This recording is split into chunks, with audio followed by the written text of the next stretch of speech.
Mr. Chairman, the Secretary to the conference, distinguished delegates, I will be very brief. There will be no padding.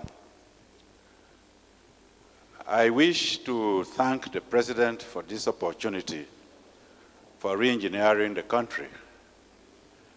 I wish to go straight to say that the problem we have in this country is because we have suffering from mental slavery.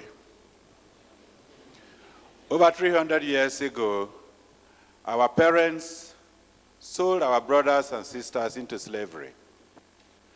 300 years later, we are not different.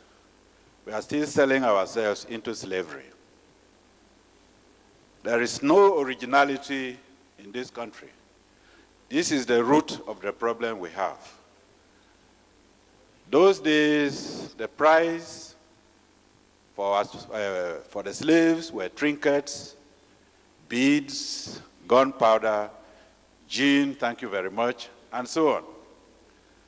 The price today is foreign aids. The price today is political influence. The problem we have is not of our own making. And unless we address those issues, our collusion with the colonial masters is going to cause us more problem. If we look all around, look at the ceiling, there is nothing that is new, nothing indigenous in this hall. The country itself is not indigenous. Even the coup, we are blaming the military. Even the coups that we have is not of our own making. I believe there is the author of one of the books I have read in this conference who stated that the idea of a coup was first suggested in one of the military conferences they attended in America. I will go straight to read, with your permission, Mr. Chairman, what the respected Alhaji Shehu Shagari has put in his book.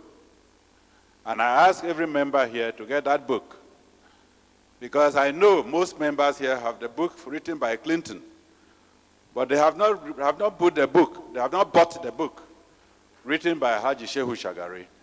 And I'm going to quote what he has written. Quote, I was particularly struck by a conversation I had with a Greek professor attached to an international agency in Geneva.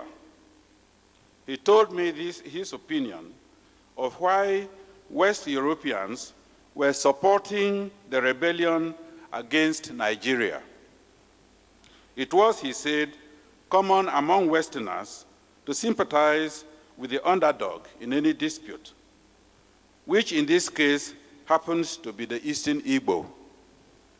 But what was even more important to the West was that Nigeria was a potential rival power in Africa, a force which had to be checked before it becomes a threat to Western European interests on the continent. The Biafran challenge, accordingly, provided a suitable opportunity to trim Nigeria's growing wings. He said that according to certain estimates, Nigeria was sitting on a keg of oil, which, given a suitable condition, would make it so rich in just 10 years, that is by 1978, that Nigeria would not require any aid from Europe.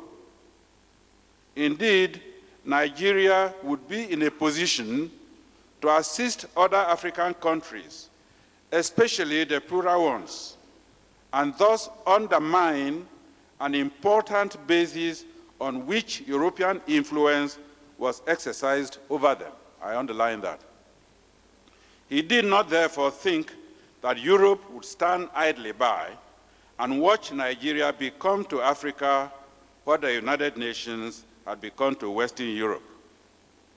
The rebel enclave, on the other hand, could be encouraged to become a rich but small and a manageable African country which will still be dependent on the West, just as some small oil-rich Arab countries have been. Finally,